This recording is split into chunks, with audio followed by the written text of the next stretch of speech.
Podemos reunirnos. Sí, sí. Nada más que vamos a hablar. ¿Cómo lo vamos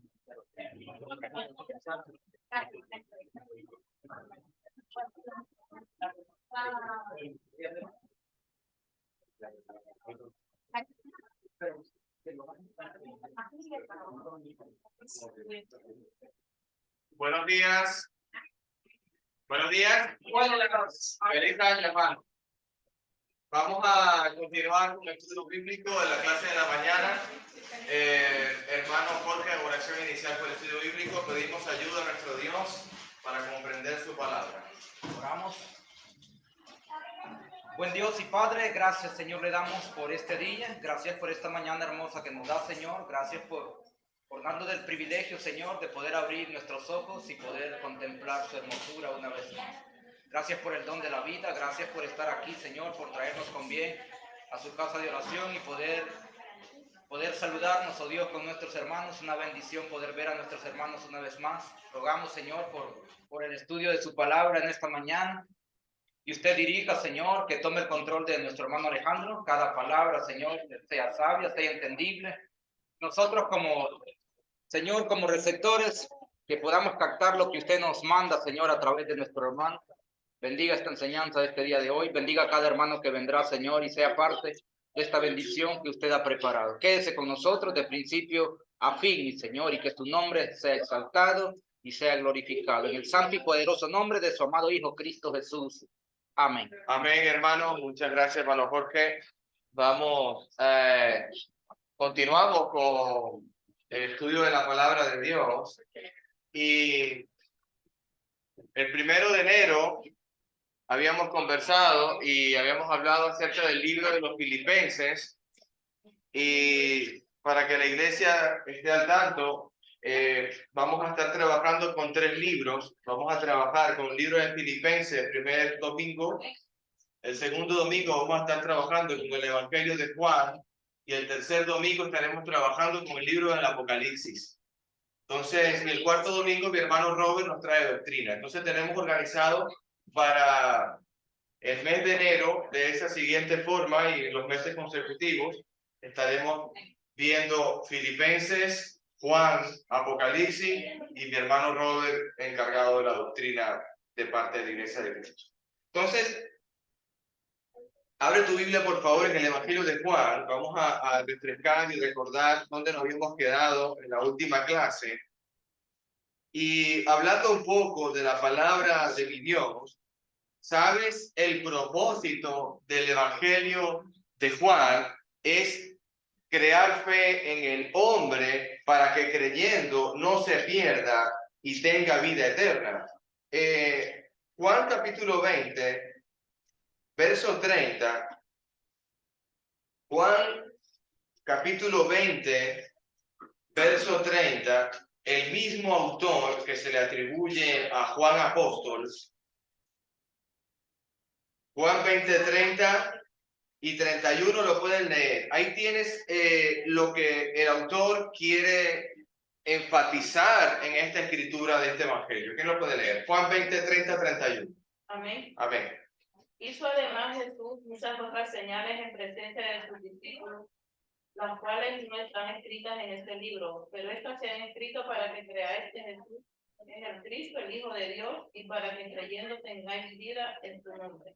Entonces, como dice mi hermana Emperatriz, leyendo la palabra de mi Dios, Jesús hizo muchas otras señales.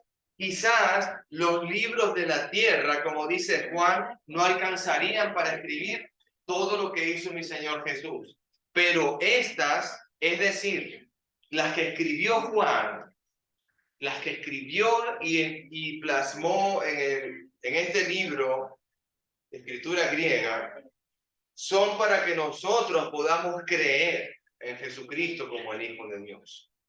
Y estas están registradas en este libro, y estas son las 7 señales que hemos estado estudiando. Ya vimos la primera señal, ¿te acuerdas? Jesucristo en las bodas de Caná le dijo al siervo, tráete y ponme 6 tinajas, llénalas de agua, y él hizo una señal milagrosa que convirtió el agua en vino.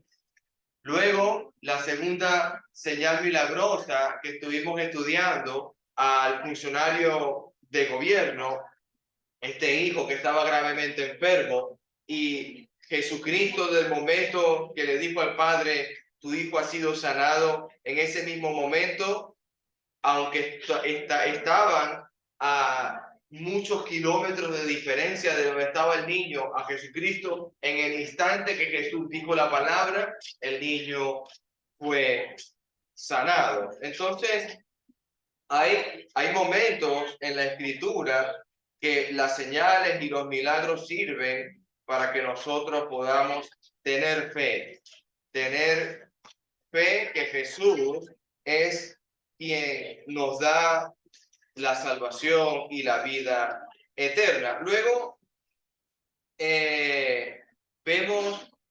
vimos, aparte de esas señales milagrosas, esa conversación de Jesús con Nicodemo. Yo recuerdo, siendo Nicodemo un maestro de la ley religiosa, pertenece al Sanedrín, a aquellos sacerdotes y ungidos por Dios, descendientes de Israel, que se encargaban de hacer o de ejecutar lo que servía o no servía para el pueblo de Israel en cuanto a la ley. Y este Nicodemo viene de noche y le dice a Jesús que es un rabí, como un maestro. Y realmente es importante entender la palabra de Jesús con Nicodemo, porque Jesucristo se enfoca en su mensaje. Nicodemo, de cierto te digo que si no nacieres de nuevo, no podrás ver el reino de Dios. Entonces, las señales milagrosas y la palabra de Jesús va a hacer que las personas, entendiendo el Evangelio de Juan, puedan ver el reino de Dios. Ese encuentro con Jesús y la mujer samaritana es un momento donde Jesucristo por primera vez se le declara a una persona que Él es el Cristo. No se lo había dicho a nadie.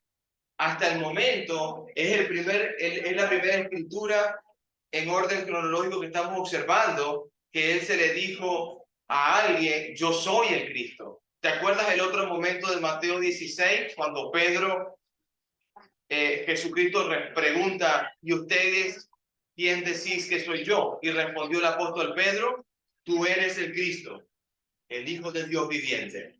Y Jesús le respondió, bienaventurado eres hijo de Jonás, Pedro, porque no te lo ha revelado ni sangre ni carne, sino mi Padre que está en los cielos. Entonces, vemos esos dos escenarios donde por primera vez Jesús le dice a alguien que Él es el Mesías. Eso ocurrió con la mujer samaritana. Y bienaventurada esta mujer, porque de la boca de Jesús recibió una respuesta maravillosa. Y él dijo, yo sé que el Mesías ha de venir, le dice la samaritana. Y él le dice, yo soy quien habla contigo. Eso es algo hermoso y maravilloso. La otra señal milagrosa que vimos es el paralítico de Betesda. Casualmente esta semana, la escuela dominical, mi hermana Jocelyn, no sé si ha llegado, la hermana Jocelyn estaba dando el paralítico de Betesda también. Y había un hombre hace 38 años postrado cerca del estanque. Venía un ángel de vez en cuando, quitaba el agua. El primero que llegaba el agua era sanado. Pero Jesús no va a ser como el ángel. Jesús va a sanar a todo aquel que quiera ser sanado por el poder de Jesucristo. Y Él ha sanado a este hombre. Luego vimos un sermón teológico y maravilloso donde Jesús ha mostrado todas sus credenciales, diciendo que Él es el Hijo de Dios, Él hace lo que el Padre quiere que haga, Él no hace nada por su propia voluntad, Él hace sanaciones en día de reposo, porque inclusive el día de reposo le pertenece a Dios. Eso lo vimos en el capítulo 5. Luego entramos en el capítulo 6, que es donde estamos ahora, estoy terminando el resumen. Jesucristo parte el pan a raíz de unos pocos pececillos y unos pocos panes, y alimenta a una gran multitud que era como de 5,000 personas. Imagínate tú, hermano, 5,000 personas. Eso tienes que imaginártelo aquí para que puedas entenderme a mí. creo que el estadio de fútbol del Bernabéu creo que mete 35.000 o 40.000 personas. Vamos a ver que es mucha cantidad de gente. Como la frase como es un momento de que no es un número exacto, igual que como empezó la iglesia en Hechos capítulo 2, como 3.000. Quizás no era un número exacto, pero una mucha cantidad de personas. Lo que nos toca el día de hoy, vamos a estar leyendo cómo Jesucristo, al terminar la alimentación milagrosa, ese otro milagro que hizo Jesucristo y fue reflejado en el Evangelio de Juan, inclusive en los otros evangelios también está la alimentación milagrosa. Hoy vamos a hablar sobre cómo Jesucristo anda sobre el mar. Esto es un sermón que dio mi hermano Jorge, ¿cierto, hermanito? Estuvo muy interesante ese sermón, gracias, hermanito. Y hoy vamos a estar estudiando estos versículos y alguien puede hacer la lectura y ya empezamos. Aquí quedamos con la clase. Capítulo 6 de Juan, del 16 al 21. El que lo tenga lo puede leer. Esa va a ser la clase de esta mañana. Al anochecer descendieron sus discípulos al mar, y entrando en una barca iban cruzando el mar hasta Capernaum. Estaba ya oscuro y Jesús no había venido a ellos. Y se levantaba el mar con un gran viento que soplaba. Cuando habían remado como 25 o 30 estadios, vieron a Jesús que andaba sobre el mar y se acercaba a la barca, y tuvieron miedo. Mas él les dijo: yo soy, no temáis. Ellos entonces con gusto le recibieron en la barca, la cual llegó enseguida a la tierra donde iban. Amén, hermanito Jorge. Vamos a empezar analizando el texto 15, un versículo antes donde dice mi hermano Jorge, el texto 15, porque hay algo importante de resaltar. Dice: pero entendiendo Jesús que iban a venir para apoderarse de él y hacerle rey, volvió a retirarse al monte como importante senato. Jesús se fue retirado al monte, está totalmente solo. Lo quieren ser rey a la fuerza. Tú eres aquel que pudo alimentar a como estas 5.000 personas. Tú eres el que necesitamos que nos salve de la esclavitud y que nos libre de la opresión romana. Tú eres el que necesitamos. Tú eres aquel David que queremos. Y él se fue al monte solo. El Evangelio de Juan da un resumen muy pequeño de lo que pasó con cómo Jesucristo anda sobre el mar. Pero si tú te vas, estoy guiándome por un estudio, un seminario de la Escuela Bíblica Mundial, y hay comentarios de MacArthur, hay comentarios de Campbell, hay muchos comentarios importantes que vamos a ir conversando, y hay el siguiente comentario. Se piensa que la narrativa está centrada en la relación de Jesucristo con los discípulos más que en la misma multitud. Fíjate que Juan no va a reflejar, por ejemplo, el Sermón del Monte.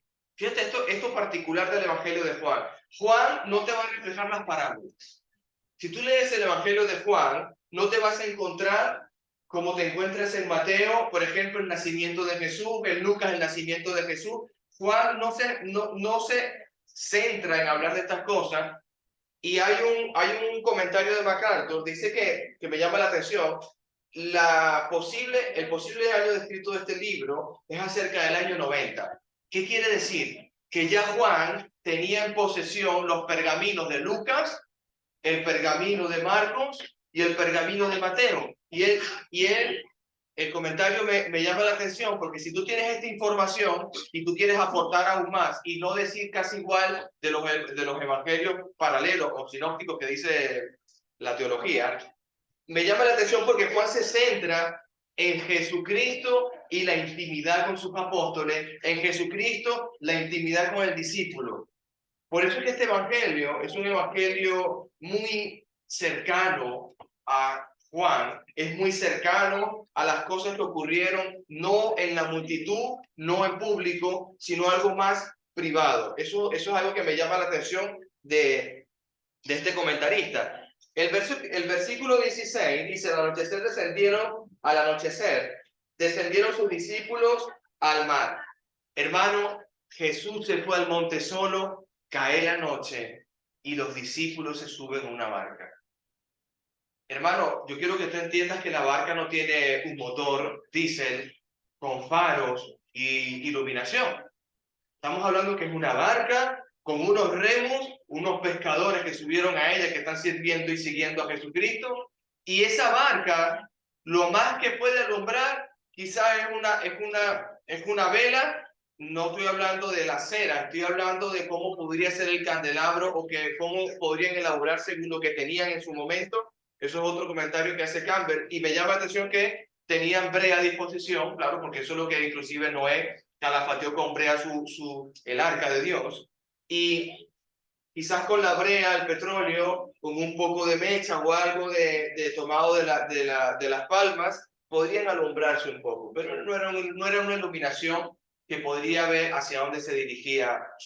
Ellos más bien, como dice el libro de Génesis, Dios ha puesto las lumbreras, Dios ha puesto la expansión para que el hombre pueda guiarse, para que el hombre pueda andar, y le puso la de la noche, la luna, para que se señorease y pudiese alumbrar el lugar oscuro. Estamos hablando que estas cosas son puestas por Dios para que el hombre la pueda utilizar. Y estos pescadores, conociendo el mar de Galilea, subieron a una barca al anochecer, guiándose por estrellas, y se estaban decidiendo, por orden de Jesús, cruzar al otro lado. Entonces, Jesús se fue solo, era de noche, y sus discípulos descendieron al mar. Voy a leer aquí un comentario. Después que Jesús despidió a la multitud, hay una palabra en griego que se llama amanso, que significa hizo o sinónimo de obligar. Hizo o obligó o determinó que sus discípulos se subiesen a una barca y cruzaran al otro lado. Normalmente Jesús no hace las cosas por casualidad. Jesús está preparando, Jesús está haciendo algo de enseñanza a sus discípulos, y Jesús va a mostrar algo que nadie jamás ha podido hacer. Jesús va a andar sobre las aguas. Jesús va a caminar sobre algo que físicamente es imposible. Hay una ley de Arquímedes, que es la ley de la flotabilidad. Esta la estuve estudiando en la universidad. Y todo cuerpo que se sumerge necesita desocupar un volumen, inclusive la masa o el volumen ocupado dentro de un recipiente de agua. Puedes calcular el área física total del objeto. Pero me llama la atención porque la física no me va a explicar a mí cómo es posible que Jesús esté andando sobre las aguas. ¿Qué quiere decir esto? Estamos en presencia de otro milagro. Vamos a presenciar algo que solamente el Dios Todopoderoso puede hacer. Y va relacionado con el Apocalipsis, luego te lo digo en qué sentido. Continúo leyendo, dice la palabra en el 17, estamos en el Evangelio de Juan, capítulo 6, versículo 17. Y entrando en una barca, iban cruzando el mar hacia Capernaum.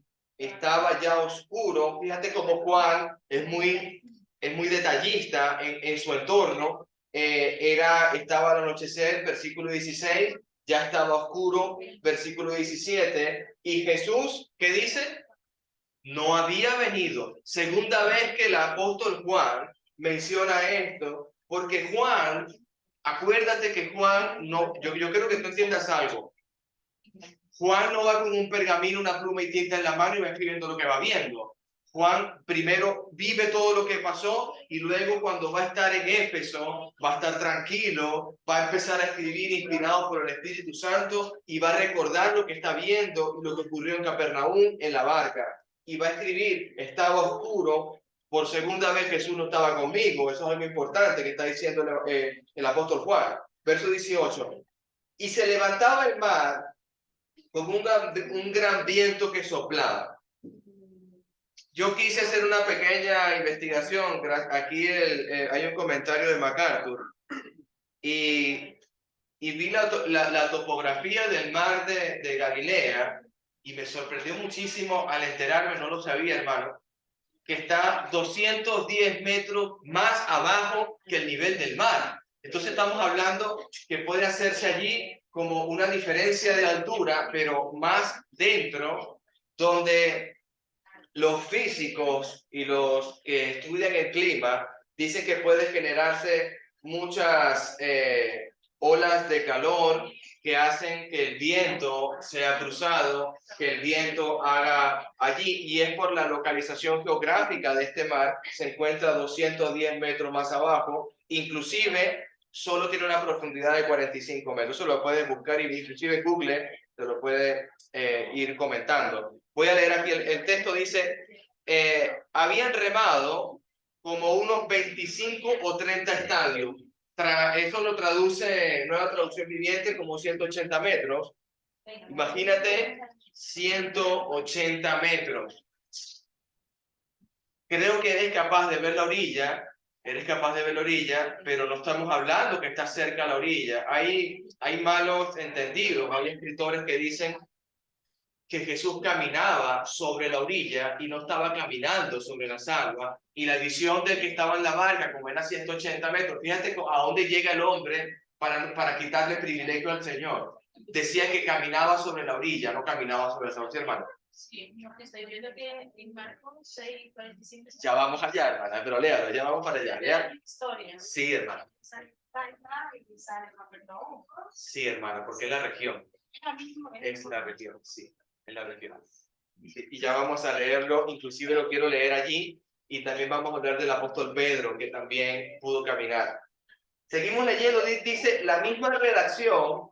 Ahora sí vamos a Apocalipsis. ¿Por qué digo esto sobre las aguas? Porque el texto no dice caminaba en la orilla, sino el texto dice sobre el agua.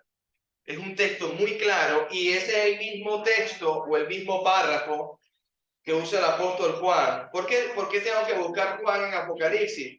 Porque no puedo buscar una respuesta de otro autor, tengo que buscar del mismo autor. El capítulo 10, verso 5, Juan utiliza la misma expresión que utilizó cuando Jesús caminaba sobre las aguas en el Evangelio de Juan. Y el escritor de Apocalipsis, el mismo apóstol Juan, en capítulo 10 de Apocalipsis, verso 5, dice, ¿lo pueden leer, por favor? Amén. Y Sí. el ángel que vi en pie sobre el mar y sobre la tierra levantó su mano al cielo. Amén. Entonces, Juan está usando la misma expresión literaria sobre el mar y sobre el aire. Estamos hablando que Juan quiere decir específicamente que había un ángel de Dios que puso su pie sobre el mar y mantuvo el equilibrio. Estamos hablando que es lo mismo que está haciendo mi Señor Jesús sobre las aguas. Entonces, es un texto que me llama la atención y es bueno comentarlo. Ahora, el otro texto que dice en el verso 20, seguimos leyendo Juan 6. Juan 6, leo el 19, perdón. Cuando habían remado como 25 o 30 estadios, 180 metros aproximadamente, vieron que Jesús andaba. Segunda referencia importante. Ya Jesús está andando, caminando sobre el mar, y se acercaba a la barca y tuvieron miedo. Mas él le dijo, yo soy, no temáis. Ellos entonces con gusto le recibieron en la barca, la cual llegó enseguida a la tierra donde iban. Ahora sí tenemos que ir al pasaje del Evangelio de Mateo para ver esta historia. Mateo tiene unas características importantes de Jesús caminando sobre las aguas. Mateo 14, versículo 22. Mateo 14, 22.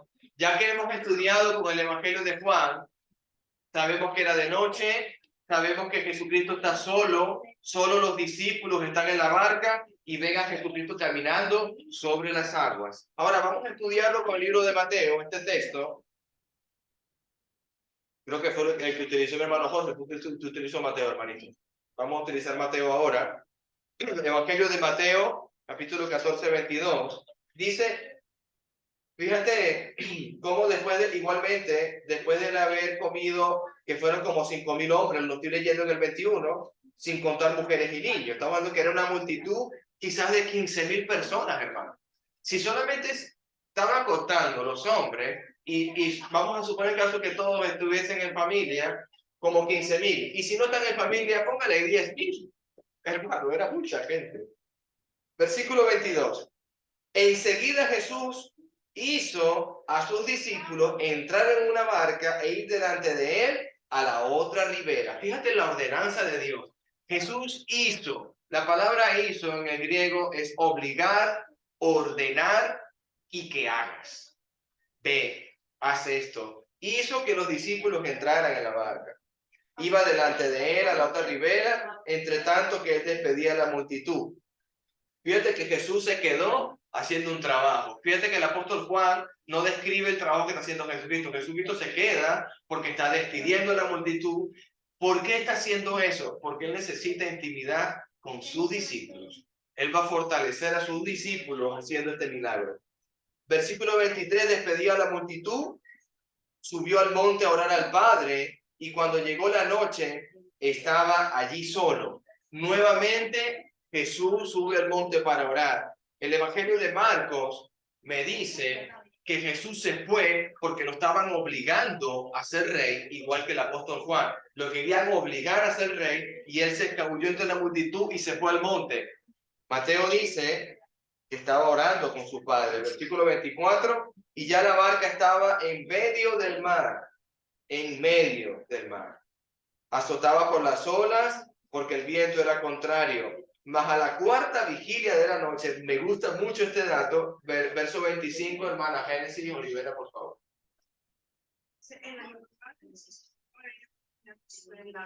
Amén. En la madrugada. No estamos hablando de que es temprano, no estamos hablando que es muy de noche, está en la madrugada, a la cuarta vigilia de la noche. Cuando quieras saber un estudio de las vigilias, esto es un dato importante. Dice la palabra, sigo leyendo, ya estaba en medio del mar, era el versículo 25, la cuarta vigilia de la noche, Jesús vino a ellos andando sobre el mar. Y los discípulos, viéndole andar sobre el mar, se turbaron diciendo, ¡un fantasma! Y dieron voces de miedo. Un dato importante, jamás ellos habían visto tal cosa. Un fantasma, algo que no era desconocido para ellos. Quizás nosotros esa palabra, hasta el día de hoy, la hemos tomado inclusive para cosas sobrenaturales. Dice el verso 27, y enseguida Jesús les habló diciendo, tened ánimo, yo soy y no temáis. Fíjate que es más específico Mateo en esta historia, verso 28. Entonces le respondió Pedro y dijo, Señor, si eres tú, manda que yo vaya a ti, donde el texto dice exactamente como Juan, sobre las aguas. Estamos hablando que lo que está viendo Pedro, yo soy, no temáis, pero si realmente eres tú, mi Señor, di que yo vaya. Hermano Jorge. Sí, otra manifestación de que realmente no lo distinguían a Jesús. Quiere decir que estaba realmente oscuro. Exactamente. Es otro ejemplo que nos da, que nos aclara con el texto. Que, amén, varón. Que no lo distinguieron, porque que Pedro le dijo, si eres tú, quiere decir que no lo había todavía reconocido. Si eres tú, permite que yo vaya sobre las aguas. Exactamente. Y que le dijo Jesús, Jesús se lo comprobó. Hay muchos escritores, muchos comentaristas y predicadores que centran este estudio en el hundimiento de Pedro. Centran el estudio en que Pedro tuvo poca fe, centran el estudio en que Pedro se hundía, pero yo quiero darte un aviso, y es que no hay hombre sobre este mundo que no sea el Hijo de Dios, sino Pedro, que también caminó. En el 29, aunque pudo haber dado un paso, o dos o tres, pero los dio. Y ahí es donde yo quiero centrarme. Y él les dijo, ven. Y descendió Pedro de la barca y andaba sobre las aguas para ir a Jesús. La distancia que tú puedes, vamos a hacerlo muy práctico. ¿A qué distancia puedes tú conversar con alguien que te pueda oír y lo puedas más o menos ver aunque sea una silueta? Yo creo, por ejemplo, pongo el caso de estar en un campo de béisbol. Si tú estás en la parte de abajo de la base y le quieres hablar al que está del fondo, tú pegas un grito y te va a oír. Estamos hablando que son casi ya 30 metros, hermano. y lo oyes. O es una distancia importante. ¿Cuánto caminó Pedro? Vamos a poner caso que separado. Este local, de punta a punta, tendrá unos 8 metros de largo. Y en 8 metros usted me escucha. Y quizás en 20 también. Entonces Pedro caminó, no 1 o 2 pasos. Pedro caminó sobre las aguas. Eso me llama mucho la atención. Y seguimos leyendo la palabra de Dios. Verso 30, pero al ver el fuerte viento, tuvo miedo y comenzando a hundirse, dio voces diciendo, Señor, sálvame. Señor, sálvame. Cuando el mundo que te rodea te hace perder la vista de Jesucristo, la única persona que puede salvarte del mar y de la tormenta es Jesús. Pedro no volteó a ver dónde estaba la barca. Pedro no volteó a que le lanzaran un flotador de la barca. Pedro no hizo nada con sus otros discípulos. Él estaba claro a quién estaba viendo. Señor, sálvame. Eso es algo que tenemos que nosotros entender como cristianos, como familia, y que si te estás hundiendo en este mundo, si estás en el mar de pecado, como voy a semejanza de lo que era el Antiguo Testamento con la barca de Noé, su familia, y el mar inundando toda la creación, el mar se enfatiza o se dice que el mar era el mar de pecado, la inundación borró y aniquiló a la faz de la tierra, porque estaba contaminado. Dios purificó, pero el que estaba montado en el arca de Dios fue salvo. Nosotros estamos en iglesia, puede ser el arca de Dios para nuestro tiempo. Jesús puede ser nuestra arca.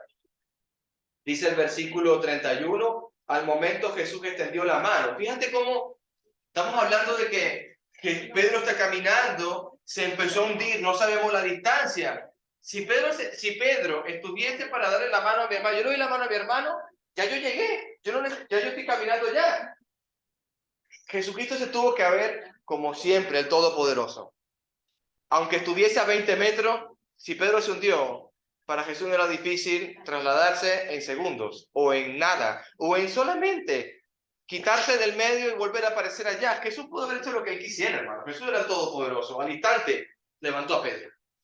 No hay distancia, no hay tiempo. Tú quieres entender que Jesús es eterno, Jesús es el alfa y el omega, principio y fin. Para Jesús no existe ni espacio, ni tiempo, ni muerte, ni nada. Si Él necesita estar hoy aquí conmigo y tiene que estar con mis hermanos de Venezuela y quiere estar con mis hermanos de Honduras y quiere estar con mis hermanos de Ecuador, con Europa, con América, lo puede hacer. ¿Cómo lo hace? No tengo idea. ¿Cómo puede estar con Emperatriz trabajando y a la vez conmigo en Logroño trabajando? No lo sé, pero lo hace. Ese es el ejemplo, yo creo que Pedro nos da siempre ese ejemplo. Cuando te desconectas de Jesús, lo que puede ocurrir. Así es. Por eso Jesús le dice, ¿por qué dudaste? Y es lo que nos pasa hoy a nosotros también. ¿Por qué dudamos cuando vemos las cosas, las circunstancias difíciles, cosas adversas que nosotros creemos que no podemos lograr humanamente? Pero ¿qué dice Jesús? ¿Por qué dudas? Así es. Quizás vemos a Jesús lejos, inalcanzable para nosotros. Quizás vemos a Jesucristo en los cielos, inalcanzable. Pero tú dices, Jesús, sálvame, y aparece una mano, hermano. Eso es algo que tú tienes que comprender. Jesús, sálvame, y ya Jesús baja su mano. Y si pasa eso, ¿qué decimos hoy en día? ¡Qué suerte tuve! No es suerte, no. Es Jesús que está ahí. Entonces, por eso es que yo veo el texto y veo el milagro de Cristo. Jesús está haciendo muchas cosas que quizás solamente nos centramos en que está caminando sobre las aguas, pero céntrate y piensa, si había distancia, como cuando Pedro grita, ya había la mano de Cristo. Cuando tú llamas al Maestro, cuando tú llamas a Jesús, ya está la mano. Porque ¿sabes qué pasa? Vuelvo con el contexto de Juan. Apocalipsis 3:20, se lo saben ustedes de memoria, ¿no? Yo estoy a la puerta. Cualquier cosa que tú necesites, Alejandro, yo estoy en la puerta. ¿Tú sabes lo que una persona te diga eso? Hermana Ana, a usted le han dicho, yo estoy a la puerta y lo que usted necesite, usted me toque, yo abro. Yo voy a estar con usted. Eso es Jesucristo. No hay hora, no hay día, no hay momento. Jesús es eterno. Jesús no le limitas en el tiempo. Jesús no le limitas en unas vacaciones. Jesús, por ejemplo, el día de reposo, lo querían matar por sanar el día de reposo. Y Jesús dijo, pero si el día de reposo fue hecho para ustedes, bien. para que se acordaran de mí. Y aún yo soy el Señor del día del reposo. No hay nada. Jesús no estaba en unas vacaciones el día sábado mientras el pueblo estaba adorando. Jesús está siempre, continuamente pendiente de Israel, pendiente de nosotros. Sigo leyendo, hermano. Veo la hora porque si no se me pasa el tiempo. Dice el 31, al momento Jesús explicando, extendiendo la mano, asió de él y le dijo, hombre de poca fe, ¿por qué dudaste? Verso 32, y cuando ellos subieron en la barca, se calmó el viento. Entonces los que estaban en la barca vinieron y le adoraron diciendo, verdaderamente eres el Hijo de Dios. Semejanza importante con los marineros, con Jonás y Dios de los ejércitos. ¿Qué está haciendo Dios en este pasaje? Dios quiere convertir a la barca. Dios quiere convertir a los que están allí en esa barca. Quiere quitar un corazón de piedra y meter un corazón de carne. Los que estaban ahí clamando a dioses paganos en el mar de Tarsis, con Jonás el profeta y Nínive en otro sitio, Dios le dice, pero Jonás, ve a Nínive. No, yo no voy a ir para allá. Los marineros empezaron a clamar a Jehová Dios. Si lees el libro de Jonás, te darás cuenta que los marineros se convierten. El pasaje del 33, los que están en la barca reconocieron que Jesús es el Hijo de Dios. ¿Qué fue lo que empezamos el estudio? Juan 20:30. Y estas señales están escritas para que el hombre, creyendo en ellas, sea salvo. Sea salvo. Quiero terminar con algo en el Evangelio de Juan. Termino la enseñanza de Jesús caminando sobre el mar, capítulo 6, verso 20. Una observación más y dejamos aquí el estudio.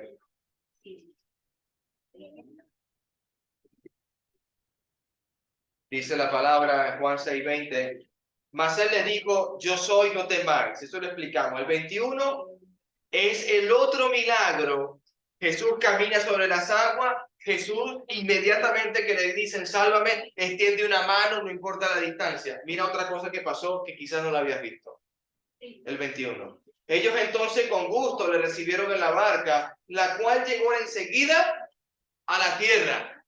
Hermano, están en el medio del mar, a 180 metros de la orilla, como dice, habían remado 180 metros. Estaban en el medio, había una tormenta, Jesús caminaba sobre las aguas, Pedro se estaba hundiendo, sálvame, salió la mano, y enseguida dice Juan, sin seguir remando, está en el medio del mar, la barca está en tierra. La salvación no solamente llegó a Pedro. Cuando ellos reconocen en la barca, verdaderamente tú eres el Hijo de Dios. Dios es capaz de trasladarte del medio de un mar de pecado, de que te vas a hundir, de que te vas a ahogar. Llévate a tierra firme. Y esto es lo que está pasando en el 21. Ellos entonces con gusto recibieron en la barca. ¿Están pensando en seguir remando, hermano? ¿Alguien en la barca está cogiendo el remo y olvidándose de Jesús? Vamos a remar. No, están pendientes todos de Jesús que camina sobre las aguas, de Pedro que se ha bajado de la barca y que está caminando sobre la barca. Todos los ojos y todo está pendiente de lo que está pasando. Y Juan dice, me imagino a Juan en Éfeso escribiendo esto, entonces con gusto recibimos en la barca aquí en el maestro, sí, lo recibimos, la cual llegó enseguida a tierra. ¿Cómo pasó esto? No tengo idea, dice Juan. Llegó enseguida a la tierra. Me gusta la simplicidad del griego de Juan. Ese es un texto y un comentario de MacArthur que dice, es tan hermoso entender a Juan por la simplicidad del texto. ¿Y sabes qué pasa? Que en Hechos de los Apóstoles, a Juan, a Jacobo y a Pedro, ¿no son galileos estos? Hombres sin letras, hombres sin vulgo. Juan no busca palabras rebuscadas. Mira, ¿sabes qué? Cuando Jesús entró, ya estábamos en tierra. Punto, hermano. Qué maravilloso es Juan. Me encanta lo que Juan está diciéndonos en esta mañana. Aunque estés en el medio del mar, asfixiándote, ahogándote, empieza por decir, como dijo Pedro, Jesús, sálvame. Ya todo lo demás se acomodará. Te sacará, aunque te diga y te exhorte, hombre de poca fe, ¿por qué dudaste? Efectivamente, yo estoy clamando a ti porque tengo miedo. Estoy clamando a ti porque quizás estoy dudando. Estoy clamando a ti porque yo quiero que mi fe crezca. Maestro, enséñame a aumentar mi fe. Eso se lo dijeron los apóstoles de Cristo. ¿Usted no se lo ha dicho al maestro? Si los apóstoles le pidieron que aumentase su fe, si los apóstoles le preguntaban, maestro, ¿cómo hago para soportar a mi hermano? ¿Hasta 7? No, Pedro, siempre lo vas a soportar. Siempre. Me gusta mucho los milagros de Cristo caminando sobre el mar. Por lo menos 3 cosas podemos resaltar, o 4. Jesús camina, Pedro camina, la mano del maestro salva y todos en la barca son llevados a tierra firme. Todos. Comentario, hermano. Hemos terminado. ¿Algo más, hermano Monte? Bueno, a mí siempre me gusta escuchar a los demás. O sea, que si hablamos, tú hablas, yo hablo y, Sí. y hablamos. Así es. Pero siempre es importante, el maestro debe de preguntar porque necesita el maestro saber si está entendiendo la clase. Así es. Entonces, por eso es importante que, Eso es. a veces uno no pregunta por molestar, sino que siempre es interesante que se está aprendiendo, porque la clase es para eso, para aprender. Y si no hemos entendido, pues volvemos a repetir de nuevo, porque lo que queremos es que aprender. Así es. Entonces, yo lo tengo bien claro, hermano. Preguntas, comentarios, amados. Bueno. Sí, hermano, perdón, no la vi. Perdón. No, pues muchas gracias, hermano, por el estudio, porque yo creo que a veces nosotros nos complicamos mucho pensando que la escritura es compleja de entender, que es muy simple. O sea, nosotros siempre estamos como haciendo las cosas más difíciles. Cuando Dios nos muestra que todo, que su voluntad es simple y es obedecer. Así es. Cuando nosotros aprendemos a obedecer y a pensar que los propósitos de Dios son perfectos, entonces empieza todo a cambiar. Pero nosotros nos complicamos queriendo hacer las cosas como nosotros creemos que están bien, como nosotros pensamos que puede. O vamos a ayudar a Dios a hacer las cosas. Exacto. Quisiera acordar de Abraham y de Sara.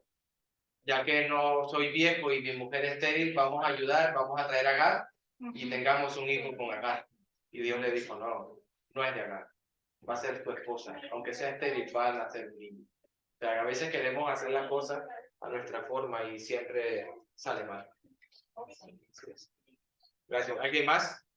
Jacob también se adelantó. Como Jacob, hermano, claro que sí. Bueno, yo de Saúl, pero como cambió, de Abraham, Isaac y de Jacob. Amén. El hermano Luis Alejandro levantó la mano. Está bien, hermano. Bueno, hermanito, Dios les guarde. Reunión de varones, por favor, y terminamos.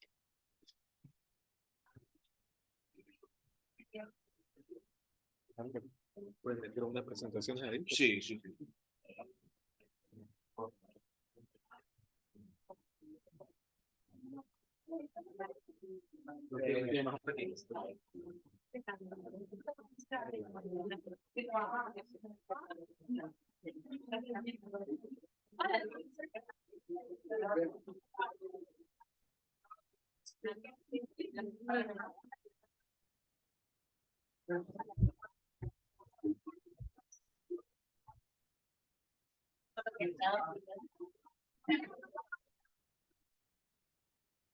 Padre principal.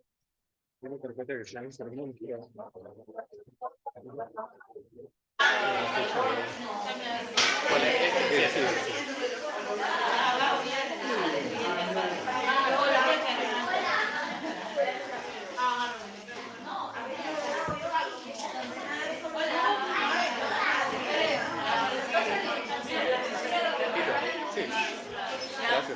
Ese, ¿no? Sí, ese. Vale. Vamos a dejarlo abierto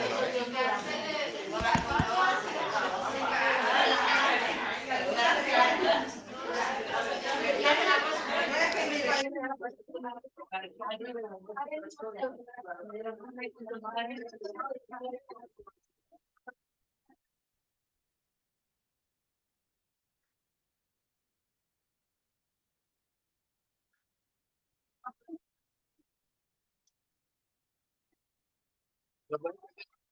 Ya, ya entendí. Sí, no para ellos.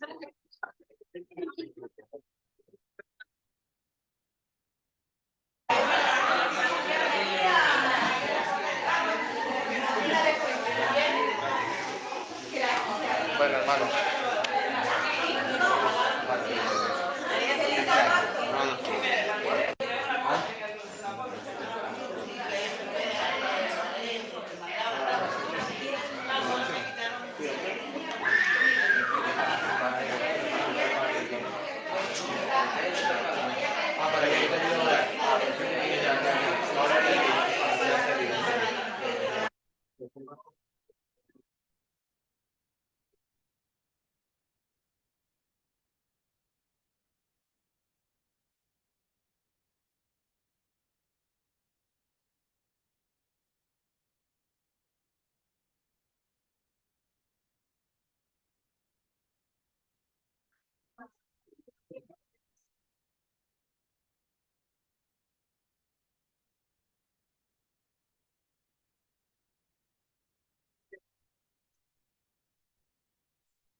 ¿A qué hora?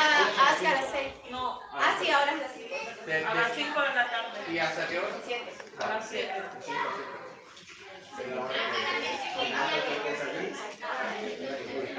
De 5 a 7 les parece el sábado.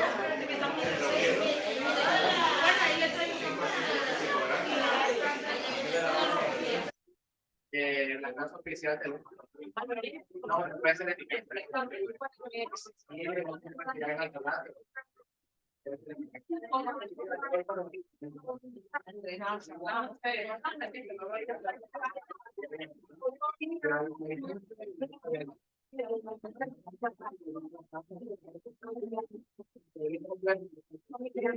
Nos vamos a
además la pusimos seca,